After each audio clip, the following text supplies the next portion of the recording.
Welcome to APT Access. I'm Respect. And I'm Tinashe.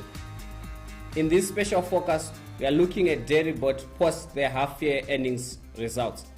In the half-year period, Dairibord reported a 5% growth in revenue, which was driven by a volumes growth around all segments.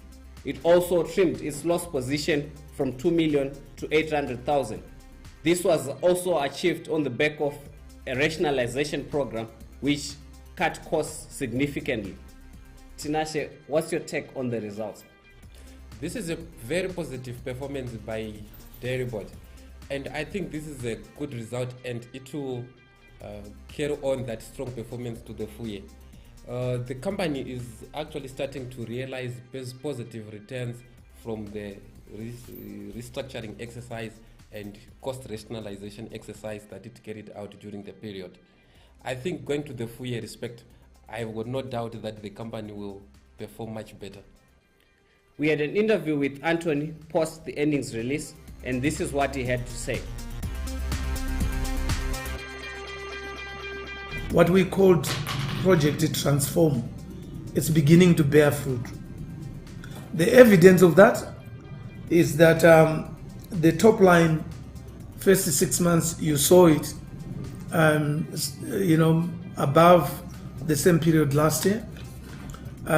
You also saw that the bottom line a lot better than it was last year. We evidently had supply side constraints last year, and we reported that. So those challenges, whether processing plant, systems, quality, have been attended to. Second, you see that the product availability, our recovery of the market share is certainly evident in the market. On the bottom jaw, which is your cost, it's a function of the rationalization program that we undertook. We dealt with the issues of overhead cost, staff numbers. We reduced the staff numbers now, permanent staff down about 110, and the cost 14% below the same period last year. Our balance sheet is strong. The gearing ratio 18%, just under $10 million, at a total all-in cost of about 8.45%. To us in this current environment is okay. What I make of these results is that these guys have managed to streamline, which is a positive indicator given the current environment. What do you make of the results? I agree with you. I think they have rationalized, and I think they have right-sized it. I think going forward, what they have to concentrate on is cost containment. If you have got restructured your cost, the next step forward, is to try to contain those costs. I'm also happy with the projects what they are which they are carrying out, sure. And even other activities they are also trying to carry out as well. Centralization of operations Respect, that's a very good thing for Dairibord. The consolidation of our operations, your Lions, NFB, Dairibord Private Limited, consolidated into one. Clearly, synergies are beginning to bear fruit. One area where we were bleeding was to do with route to market, invoicing, product movement, product receipts. Those issues, we've addressed them via systems. And the system that we now have is real time. Our stocks at any given point in time are real. To address the issue of water, we have sunk bores, got lots of them here.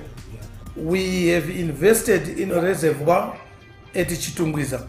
It's being completed this month. They are almost complete for all intents and purposes. What it will do, it will be able to hold water for us for at least 5 to 7 days. All right, and that minimizes the interruption of our process. But more important, it reduces the cost. because the cost of imported water which we buy in, it's between 12 to 14 times more than municipal water. Chitungwiza is going to be the hub for our beverages and foods and milk-based products here at Harare.